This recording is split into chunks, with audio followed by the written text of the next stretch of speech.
Hello students, कैसे हैं आप सब। आज मिले नेक्स्ट लेक्चर के साथ और आज मैं आपको बनाने वाली हूँ डाइहाइब्रिड क्रॉस। देखिए, अब तक हमारे 4 लेक्चर्स में मैं आपको जनरल करवा चुकी हूँ, लाइक इंट्रोडक्शन हो गई, मेंडल के एक्सपेरिमेंट के बारे में जस्ट ये पता चल गया कि किस अकॉर्डिंग उसने क्या क्या एक्सपेरिमेंट किए थे, 7 ईयर्स लगा दिए थे और 7 कैरेक्टर्स के बारे में जान लिया था कि 7 कैरेक्टर्स जो है 7 पेयर ऑफ कैरेक्टर, लाइक जिसको हम बोल सकते हैं फ्लावर की पोजीशन, फ्लावर का कलर, स्टेम की हाइट, ऐसे ऐसे करके उसने 7 कैरेक्टर्स के बारे में पढ़ा था, है ना। तो उनके बारे में फिर उसके बाद उसके हमने डेफिनेशंस पढ़ ली थी थर्ड लेक्चर में, test cross and back cross. उसके बाद लास्ट लेक्चर आई थिंक मैं जिसको बोल सकती हूँ कि शादी के बाद का मेरा लास्ट जो फर्स्ट लेक्चर था, जो मैंने यहाँ पे आके एक ही लेक्चर रिकॉर्ड किया था, उस टाइम फर्स्ट लेक्चर ही था मेरा वो। तो वो चीज़ मेरे हिसाब से मैंने मेरे ख्याल परसों ही किया था, कल मैं नहीं कर पाई थी।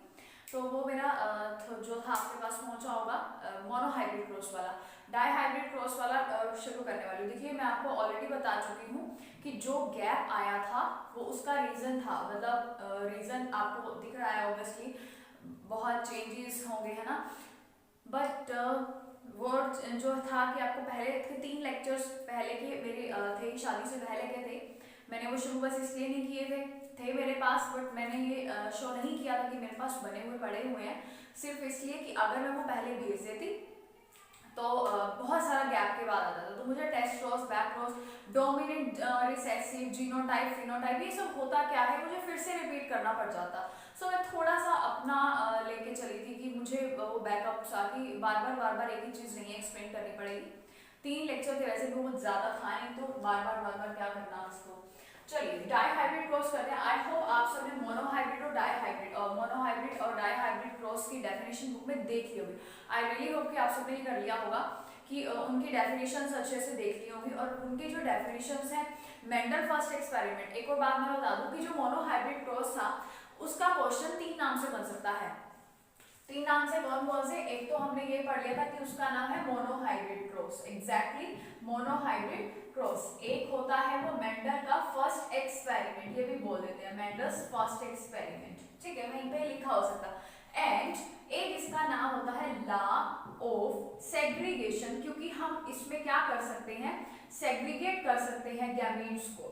गैमीट्स को सेग्रीगेट कर रहे थे ना, टी था, हमने एक नीचे उतार दिया था, इधर भी ये टी था, इधर से एक इस टी को उतार के मैंने इस तरीके से ये बना दिया था। क्लियर है? आज मैं बोल रही हूं कि मैं करने वाली हूं dihybrid cross, that is dihybrid cross. मुझे एक बार कैमरे के पीछे जाके ना थोड़ा सा सिर्फ ये देखना पड़ेगा कि पीछे दिख रहा है नहीं। ऑब्वियसली आदत नहीं है, आपने जो मेरे लेक्चर्स होते थे बिफोर मैरिज, आपने बहुत बार नोटिस किया होगा कि मैं बोलती बोलती कहीं पे गायब हो जाती थी, इधर से जाती थी या उधर से जाती थी। तो वो सिर्फ इतना चेकआउट करना पड़ता था कि कैमरे का फोकस कई बार, क्योंकि ऑब्वियसली प्रोफेशनली तो ये सब नहीं चलता था ना पहले। अभी ऑब्वियसली सिर्फ कोरोना के चक्कर में हम ऑनलाइन क्लासेस ले रहे हैं, तो वो फोकस वाला जो होता है एक बार हिल जाता है। तो मैं क्या करूंगी, थोड़ा सा यहाँ पे नोट डाउन करके अभी बीच में 1-2 बार चेक करूंगी, सिर्फ ये देखने के लिए कि कहाँ तक का कैमरा जो है पीछे दिख रहा होगा, कोई आइडिया नहीं है मुझे। डाइहाइब्रिड क्रॉस जो है इसका दूसरा नाम मैं लिख रही हूँ, that is law of independent assortment. कौन सा law? Law of independent assortment, ठीक है जी। उसमें क्या है, मैं बोल रही हूँ कि इसको हम डाइहाइब्रिड क्रॉस बोलते हैं। मैंने आपको लास्ट क्लास में बहुत क्लियरली बताया था कि मोनोहाइब्रिड क्रॉस क्या होता है, जिसमें हम एक पेयर ऑफ कैरेक्टर को उठाते हैं। एग्जैक्टली सब कुछ आपको नजर आ रहा है। मैंने आपको बोला था कि अगर हम एक पेयर ऑफ कैरेक्टर को उठा रहे हैं, मतलब कि अगर हम सिर्फ हाइट के कैरेक्टर को उठा रहे थे, जैसे कि मैंने या तो टॉल की बात की थी या फिर ड्वार्फ की बात की थी, दैट्स इट। अगर मैं या तो सिर्फ टॉल और ड्वार्फ की बात कर रही हूँ, इसका मतलब क्या हुआ कि मैं सिर्फ मोनोहाइब्रिड क्रॉस की बात कर रही हूँ, मैं सिर्फ एक कैरेक्टर के बारे में बात कर रही हूँ। अगर मैं 2 कैरेक्टर्स के बारे में बात कर रही हूँ, दैट मीन्स मैं डाइहाइब्रिड क्रॉस करने वाली हूँ। 2 कैरेक्टर्स, 2 पेयर ऑफ कैरेक्टर्स। कौन कौन से कैरेक्टर? मैं एक उठाने वाली हूं यहाँ पे सीड का कलर, और एक उठाने वाली हूं यहाँ पे सीड की शेप, ठीक है। Number 2 character, number 1 character, 2 character को साथ साथ उठाएंगे। चलिए, यहाँ पे मैं मेंशन कर दूं कि ये क्या है, पेरेंट्स है। क्या हो गए? पेरेंट्स हो गए। मैं यहाँ मेंशन कर रही हूँ कि एक पेरेंट तो मेरे पास है राउंड येलो, क्या हो गया, राउंड येलो। दूसरा मेरे पास क्या है, रिंकल्ड ग्रीन है। क्या चीज है, रिंकल्ड ग्रीन। दो कैरेक्टर है मेरे पास, एक मेरे पास है राउंड येलो। राउंड येलो मैंने एक कैरेक्टर उठा लिया, दूसरा कैरेक्टर मैंने उठा लिया रिंकल्ड ग्रीन। अब मैं बोल रही हूँ कि इसका मैं जीनोटाइप बनाऊंगी। जीनोटाइप मतलब मैं इसको किसी सिंबल के साथ क्या करूंगी, एक्सप्रेस करूंगी। ठीक है, मैं यहाँ पे राउंड, क्योंकि आपने अगर मेंडल के जो कैरेक्टर्स हमने उठाए थे अगर उसको आपने ध्यान से देखा हो तो आपको पता चलेगा कि जो राउंड और रिंकल यहाँ पे सीड की शेप उठाई है, कि जो एक राउंड शेप उठाई है, एक रिंकल शेप उठाई है, इसमें से डोमिनेंट शेप कौन सी है और रिसेसिव शेप कौन सी है। सीड के कलर में डोमिनेंट कलर कौन सा है और रिसेसिव कलर कौन सा है। एग्जैक्टली इसमें राउंड और येलो दोनों डोमिनेंट है, रिंकल और ग्रीन दोनों रिसेसिव है। और क्योंकि जो डोमिनेंट होता है वो अपने कैरेक्टर को सामने से एक्सप्रेस कर सकता है, इसलिए हम उसको क्या बोलते हैं, हम उसको क्या बोलते हैं कि वो हम उसको कैपिटल लेटर से लिखेंगे। क्लियर है। मैं यहाँ पे इस तरीके से इसको राउंड, ये हो गया कैपिटल वाई मतलब येलो। रिंकल्ड को मैं लिखूंगी स्मॉल आर से और ग्रीन को लिखूंगी स्मॉल वाई से। अब क्योंकि यहाँ पे इसकी तरह हमारे पास सेम गैमेट तो है ही नहीं, अगर सेम गैमेट होते तो मैं यहाँ पे क्या कर देती, अलग अलग उतार देती, जैसे किया था ना, दो टी थे एक नीचे उतार दिया, फर्क नहीं पड़ता क्योंकि दो सेम चीजें हमारे पास थी। यहाँ पे हमारे पास सेम चीजें नहीं है, मैं इसको अलग अलग करके नहीं उतार सकती हूँ। ठीक है, तो मैं क्या करूंगी, इसको पूरा का पूरा उतारूंगी एग्जैक्टली इसी तरीके से। अब मैं जो चीजें बच्चे मोस्टली गलत करते हैं मैं वो चीज भी लिखूंगी और जो आपको एग्जैक्टली लिखना है वो भी लिखूंगी। आपको लिखना क्या है, आपको ये लिखना है। और जो बच्चे करते हैं बहुत बार वो क्या करते हैं, आर वाई को एक साथ लिख दिया फिर इस वाई को एक साथ लिख दिया, ये गलत हो जाएगा। मैं जानकर यहाँ पे क्रॉस भी कर रही हूँ सो दैट आपको याद रह जाए, जब आप नोट्स बनाए आप भी बना लेना ताकि आपको माइंड में रहे कि ये चीज हमने नहीं करनी, ये गलत हो सकती है। हमने क्या करना है, हमने एक कैरेक्टर को, पहले जो एक पेयर ऑफ कैरेक्टर हमारा है उसको हमने लिख लेना है, फिर दूसरे पेयर ऑफ कैरेक्टर को लिखेंगे। मतलब कि क्या कहना चाह रही हूं मैं कि पहले एक pair of character, that means कि राउंड और रिंकल्ड येलो ग्रीन, मीन्स पहले हमने सीड की शेप को लिख दिया फिर सीड के कलर को लिख दिया, हो जाएगा। वहां पे मैंने इसको क्या बोल दिया था, हाइब्रिड बोल दिया था। ये क्या है, कोई हाइब्रिड वाइब्रिड नहीं है।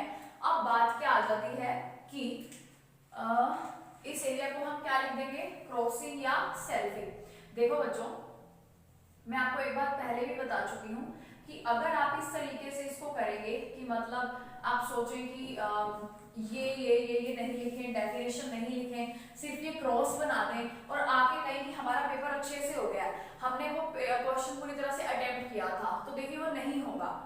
ऐसा बिल्कुल भी नहीं माना जाएगा क्योंकि इनके साथ आपको नंबर मिलेंगे। ये लेबलिंग है, ये लेबलिंग के साथ ही आपको इसके पूरे मार्क्स मिलेंगे। आप लेबल करो ना, किसी आपने कभी देखा हुआ है कि आप लेबल ना करो और डायग्राम के आपको फुल मार्क्स मिल जाए, ऐसा नहीं होता। ठीक है, हम क्या करेंगे, अब ये हमारे पास क्या आ गई है, F1 जनरेशन आ गई है। क्या आ गई है, F1 जनरेशन। ठीक है जी, चलिए अब मैं इसका क्या करूंगी, क्रॉसिंग करूंगी, crossing of F1 gametes, crossing of F1 gametes. ठीक है, अब या तो आप इसको खुला खुला लिख लो जो आपको पता चल जाए, मैं खुला खुला भी लिख के दिखा दूंगी या दिखाई देती हूँ। देखो आप क्या करेंगे, इसको इस तरीके से लिख लेना, थोड़ा खुला खुला करके। आपने पहले कैपिटल आर की क्रॉस दोनों वाई के साथ करा देनी है, फिर आपने स्मॉल आर की क्रॉस दोनों वाई के साथ करा देनी है। ठीक है, कैपिटल आर के साथ मतलब capital R capital Y, capital R small Y, फिर स्मॉल आर कैपिटल वाई, फिर स्मॉल आर और स्मॉल वाई। ठीक है जी, आपको इस बात को हमेशा याद रख के चलना है कि आपके पास सीक्वेंस हमेशा यही होना चाहिए। अगर आप नहीं याद रख रहे तो मेरी एक बात माइंड में रख लेना, मैं ये बात बोल रही हूँ कि एक बार आपने कैपिटल आर के साथ दोनों वाई को लिखना है, एक बार आपने स्मॉल आर के साथ दोनों वाई को लिखना है, इसके बाद आपने ये करना है फिर ये करना है। ठीक है, मुझे झुकना ना पड़े ज्यादा इसलिए मैंने इसको थोड़ा साइड कर दिया। मीन्स आपको करना है इसके बाद ये चीज मेंशन करनी है, फिर आप नीचे ये लिख देंगे। अब ये लिखने के बाद आपको मेंशन करना है कि ये क्या है, ये क्या है, ये क्या है और ये क्या है। ठीक है, क्या मेंशन करेंगे, आपको क्या नजर आ रहा है, ये क्या है। कैपिटल आर को क्या बोलते हैं, राउंड बोलते हैं। कैपिटल वाई को क्या बोलते हैं, येलो। तो दिस वन इज येलो। ठीक है, फिर कैपिटल आर को क्या बोलते हैं, फिर से राउंड। और स्मॉल वाई को क्या बोलते हैं, ग्रीन बोलते हैं। हो जाएगा। फिर उसके बाद आ गया स्मॉल आर। स्मॉल आर को क्या बोलते हैं, रिंकल्ड बोलते हैं। और कैपिटल वाई को क्या बोलते हैं, येलो। फिर ये आ गया, इसमें आ गया कि स्मॉल आर को क्या बोलते हैं, रिंकल्ड, लेकिन स्मॉल वाई को क्या बोलते हैं, ग्रीन। क्लियर है। तो ये हमारे पास 4 टाइप के गैमेट्स बन गए हैं। इसमें कोई कंफ्यूजन तो नहीं है कि हाँ जी ये क्या हो गया, कहां से हुआ, कहां से आया, कुछ भी नहीं है। इसके बाद आपको बॉक्स बनाना होगा इसी सीक्वेंस में, तो उसमें आप बना लेंगे या वो मैं बना के ही दिखा दूं, बना के दिखा दूं, है ना। चलिए बस नीचे तक दिख रहा हो, मैं लिख तो दूंगी क्योंकि बॉक्स ही बनाना है, कुछ लंबा चौड़ा लिखना तो है नहीं। मैं बस ना एक बार बॉक्स बना के एक बार जस्ट चेक आउट कर लेती हूँ कि नीचे तक दिख रहा है, क्योंकि एक तो झुकना बहुत ज्यादा पड़ता है। आप देख रहे होंगे कि कैसे मैं नीचे तक मेरा हाथ जा रहा है। पहले सर की वीडियोस आती थी, आई थिंक तब भी यही लोकेशन थी, आई डोंट नो। चलिए ये बन गए हमारे पास इसका बॉक्स, क्योंकि हमारे पास गैमेट्स कितने हैं, 4 टाइप के गैमेट्स बने हुए हैं। आपने जो मोनो हाइब्रिड क्रॉस में बनाए थे वो 2 टाइप के गैमेट्स थे। उन 2 टाइप के गैमेट्स से आपको बॉक्स जो बना था आपका, जो वो 4 डब्बे वाला बना था, है ना, क्योंकि आपके पास 2 टी थे, कैपिटल टी, स्मॉल टी। अब आपके पास 1 2 3 4 गैमेट्स हैं। ये चारों का सीक्वेंस यही आ गया। और इसी तरीके से इसको यहाँ पे भी लिख देंगे, capital R capital Y, capital R small Y, small R capital Y और स्मॉल आर स्मॉल वाई। नीचे वाले बॉक्स में मेरी राइटिंग थोड़ी सी खराब हो सकती है क्योंकि आई एम नॉट कंफर्टेबल, है ना, कंफर्टेबल हूँ नहीं मैं नीचे लिखने के लिए, सो थोड़ा सा मुझे प्रॉब्लम हो सकती है लिखने में, और थोड़ी टेढ़े मेढ़े अक्षर से लिखूंगी मैं। नीचे वाला बॉक्स का कॉर्नर थोड़ा सही नहीं दिख रहा आपको, सो प्लीज कोऑपरेट, बट मैं थोड़ा ध्यान दे लूंगी कि मैं थोड़ा ऊपर लिखूं। तो चलिए अब मैं इसकी मतलब क्रॉस चेकिंग करा लूं, तो ये कैपिटल आर कैपिटल आर। अब मैंने क्या कहा है कि पहले एक टाइप के कैरेक्टर को लिखना है, मतलब पहले आर आर को इकट्ठा करेंगे फिर वाई वाई को इकट्ठा करेंगे। ऐसे नहीं लिखना कि आर वाई एक साथ लिख दिया, आर वाई एक साथ लिख दिया, ठीक है। तो यहाँ पे क्या बन रहा है, कैपिटल आर कैपिटल वार कैपिटल वाई कैपिटल वाई, कोई कंफ्यूजन नहीं है इसमें। फिर यहाँ क्या बन रहा है, capital R capital Y small Y, हो जाएगा। फिर उसके बाद फिर से capital R small R capital Y, ये भी हो जाएगा। फिर कैपिटल आर स्मॉल आर और ऊपर हो गया कैपिटल वाई, फिर हो गया स्मॉल वाई। अच्छा आपको ऐसा लग रहा है कि इसमें मैंने लिखा capital R small R capital Y small Y, ठीक है, मतलब मेरे पास ये चीज है, capital R small R capital Y small Y, ये चीज है। मैंने इसको ऐसे क्यों नहीं लिखा, ऐसे क्यों नहीं लिखा मैंने, ऐसे लिखे तो गलत हो जाता, क्योंकि मैं ये बोल रही हूं कि जो कैपिटल होता है वो डोमिनेंट होता है, और क्योंकि डोमिनेंट अपने आप को ज्यादा एक्सप्रेस कर सकता है, जब डोमिनेंट और रिसेसिव एक साथ होते हैं तो डोमिनेंट अपने आप को हावी करता है, मतलब रिसेसिव पे हावी हो जाते हैं उसके कैरेक्टर्स, क्योंकि वो अपने कैरेक्टर्स को ज्यादा अच्छे से डोमिनेटिंग तरीके से शो कर सकता है, तो इसलिए वो आगे होता है पीछे नहीं होता है, ठीक है। इसी तरीके से दूसरी वाली लिखेंगे, यहाँ पे ये हो गया capital R capital Y small Y, आपने इसको और इसको मल्टीप्लाई कर दिया। मैं रैंडम अगर बॉक्स उठाऊं, मैंने ये बॉक्स उठा लिया, तो इधर से आते हुए ये वाली और इधर से ये वाली, इस लाइन को क्रॉस करेंगे, कैपिटल आर फिर स्मॉल आर फिर कैपिटल वाई फिर स्मॉल वाई, ठीक है। अब मैं इसको कर रही थी कैपिटल आर स्मॉल वाई। देखो अगर आप मेरे को सोचोगे ना कि मतलब मैं जब बना रही हूँ बस इसी को देख लूं और इसी को हम देख लेते हैं और आपको ये हो जाए, तो देखिए कहीं ना कहीं आज लगेगा कि हो जाएगा। कुछ बच्चों को जो 10th वाला याद है, देखो बहुत सारे बच्चों को याद नहीं होगा, और अब लॉकडाउन में घर बैठ बैठ के तो ऑब्वियसली हमारा बहुत ज्यादा बेड़ा गर्क हो रखा है, बहुत सारे बच्चों का बेड़ा गर्क हो रखा है। क्योंकि वो नहीं पढ़ रहे हैं, क्योंकि उनको क्या लग रहा है स्कूल जाना नहीं पड़ता, टेस्ट होते नहीं हैं, अभी स्कूल अगर खुल भी गए हैं तो ऐसे ही चल रहा है, मतलब पूरे लेक्चर्स नहीं लग रहे हैं, क्योंकि हम तो अभी भी ऑनलाइन भेज रहे हैं ऑब्वियसली, तभी मैं रिकॉर्ड कर रही हूँ।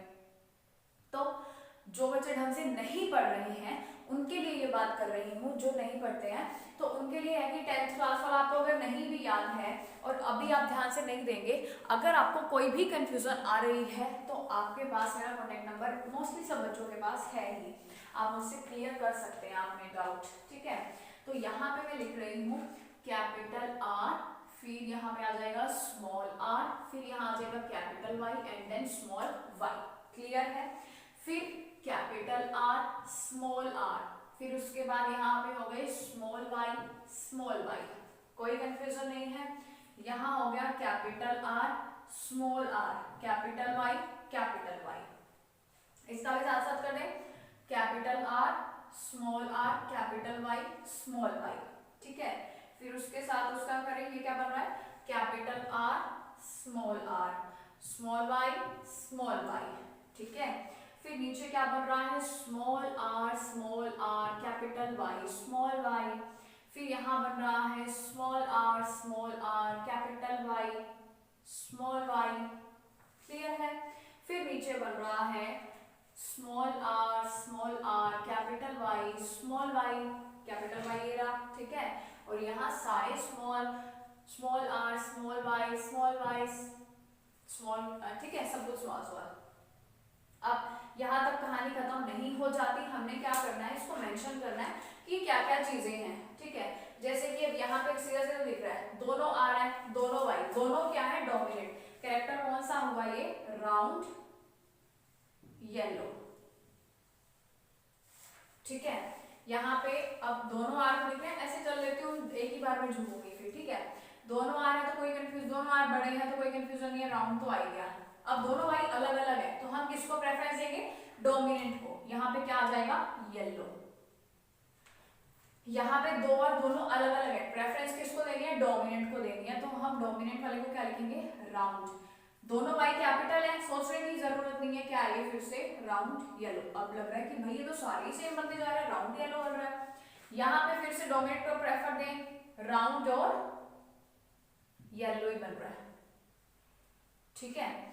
अब यहाँ पे अगर देखें तो ये राउंड बन रहा है और वाई छोटा वाला है तो वो क्या है राउंड ग्रीन बन गया ये। यहाँ फिर से राउंड येलो बन रहा है, राउंड येलो। यहाँ क्या बन रहा है राउंड ग्रीन। जहां पे आपको कंफ्यूजन लगे ना आप तभी पूछ लेना, अब मैं ये तो कह नहीं सकती जहां कंफ्यूजन लगे वहीं पूछ लेना मुझे, वहीं रोक देना मुझे। ऑफलाइन क्लास होती तो डेफिनेटली मैं यही बात बोलती, राउंड येलो हो जाएगा, यहाँ फिर से राउंड येलो हो जाएगा,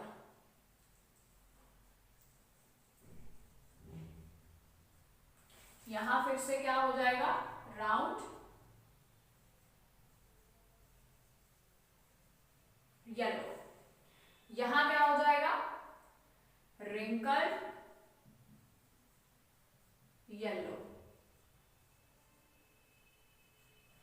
वहां क्या हो जाएगा फिर से रिंकल्ड येलो, ठीक है। यहां क्या हो जाएगा राउंड येलो, यहां पे फिर से राउंड ग्रीन, यहां पे रिंकल्ड येलो, क्लियर है सबको दिख रहा है, कोई कंफ्यूजन नहीं है यहाँ तक, ठीक है। अब लास्ट में मेरे पास क्या बन रहा है यहाँ पे रिंकल्ड ग्रीन बन रहा है, ठीक है जी। यहाँ पे कोई कंफ्यूजन है किसी को कुछ भी नहीं। अच्छा अब हम क्या करेंगे इनको काउंट करेंगे और हमने क्या करना है इसकी F2 जनरेशन निकालनी है। इसके बाद यही होता है हम यहाँ पे लिखेंगे F2 जनरेशन, मींस इस बॉक्स के नीचे लिखेंगे हम F2 जनरेशन, और F2 जनरेशन पे नीचे कौन सी रेशियो आ जाती है दैट इज फिनोटिपिक रेशियो, ठीक है। फिनोटिपिक रेशियो के लिए सीक्वेंस हमारा यही सेम रहना चाहिए। सीक्वेंस हमारा क्या है, that is round yellow ratio round green. इस तरीके से पूरा लिखेंगे, शॉर्ट फॉर्म नहीं लिख देंगे कि R/R/। यहां रेशो फिर से आगे क्या लिखेंगे, रिंकल्ड येलो, फिर रेशो लिखेंगे और रिंकल्ड ग्रीन। ठीक है, अब हम काउंट कर लेंगे। राउंड येलो हमारे पास कितने हैं, 1। अगर आपको पेपर में लगता है आप काउंट करने में कंफ्यूज हो रहे हो तो आप ऐसे मेंशन कर सकते हो, आप भी रेस कर लेना, पेंसिल से कर लेना। 1 2 3 4 5, राउंड ग्रीन है 6 7 8 9। इसके अलावा राउंड येलो आपको दिख रहा है, हो जाएगा पूरा। यहां मैं लिख दूंगी राउंड येलो। अब राउंड ग्रीन गिनो, 1 2 एंड 3। राउंड ग्रीन कितने हैं, 3 हैं। Wrinkled yellow 1 2 3। ठीक है, ये रिंकल्ड येलो कितने हो गए, 3। रिंकल्ड ग्रीन कितना बचता है, 1। ये हो गया 1। रेशो के नीचे रेशो लगा देंगे। इस बात का ध्यान रखना कि रेशो के नीचे रेशो आना चाहिए। ये हो गई आपकी डाइहाइब्रिड क्रॉस, जिसकी मैंने रेशो नीचे लिख दी है। अब इसमें बिल्कुल भी कंफ्यूज मत होना, जैसे जैसे मैंने इसको यहाँ पे लिखा है उसी तरीके से आपको इसको मेंशन करना है। ऊपर से थोड़ी सनलाइट आ रही है, ये जो आपको असॉर्टमेंट थोड़ा लाइट दिख रहा है, आपको बीच में से यहाँ टेढ़ी टेढ़ी रेज भी दिख रही होंगी जो आ रही हैं, ये सनलाइट है। मेरा ऊपर ऐसा कुछ नहीं है कि ऊपर कोई बल्ब है जिसकी रोशनी आ रही है, जिसको मैं बंद कर देती। सनलाइट है क्योंकि मैं दोपहर के टाइम पे ये लेक्चर रिकॉर्ड कर रही हूँ, तो अगर थोड़ा लेट करूँ तो ऑब्वियसली यहाँ से फिर अंधेरा ज़्यादा आएगा। ठीक है, तो इस तरीके से आपको डाइहाइब्रिड क्रॉस पूरी तरह से कर लेनी है। मैंने आपको इसके तीनों नाम बता दिए हैं।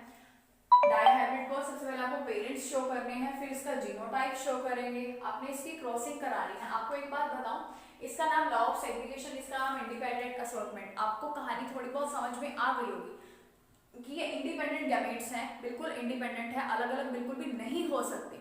अब क्योंकि ये अलग अलग नहीं हो सकते हैं, सिर्फ इसी वजह से ऐसा है कि ये क्या है, इंडिपेंडेंट असॉर्टमेंट है। अलग अलग सबकी इंडिपेंडेंट असॉर्टमेंट, अलग अलग सबकी अलग अलग पहचान है, सबकी अलग अलग एक जिसको हम बोल सकते हैं कि अलग अलग एक इंपॉर्टेंस है, इंडिपेंडेंट है। क्योंकि मैंने इसको चारों को नीचे को उतारा, इसको इस तरीके से मत लिखना, मैं बार बार बोल रही हूँ, इसको इस तरीके से मत लिखना। फिर उसके बाद हमने इसकी क्रॉसिंग करा दी, अब ये करके दिखाएंगे। बस इतना याद रखना, करके तो आपको दिखानी ही दिखानी है, इसमें कोई वो ऑप्शन नहीं है कि आप ना दिखाएं तो भी चल जाएगा, वो तो आपको करना ही है। बट आपके पास ऑप्शन किस चीज का है कि आप ये बनाएंगे, मतलब आपके पास ऑप्शन सिर्फ ये ध्यान में रखने के लिए आपको करना क्या है कि कैपिटल आर के साथ पहले दोनों वाई लिख देना, फिर स्मॉल आर के साथ दोनों वाई लिख देने हैं। इसमें कोई कंफ्यूजन तो नहीं है, इसमें कंफ्यूज होना भी मत, इसको इसी तरीके से ही करना। ठीक है जी। अब इसके बाद मैं आपको ये बता रही हूँ कि यहाँ पे आपने इसकी क्रॉस कर ली है, ये बन गया फिनोटिपिक रेशो। अब मैं आपको एक चीज क्या बताने वाली हूँ कि हमारे पास क्रॉस हो गई है test cross, back cross, monohybrid cross और डाइहाइब्रिड क्रॉस।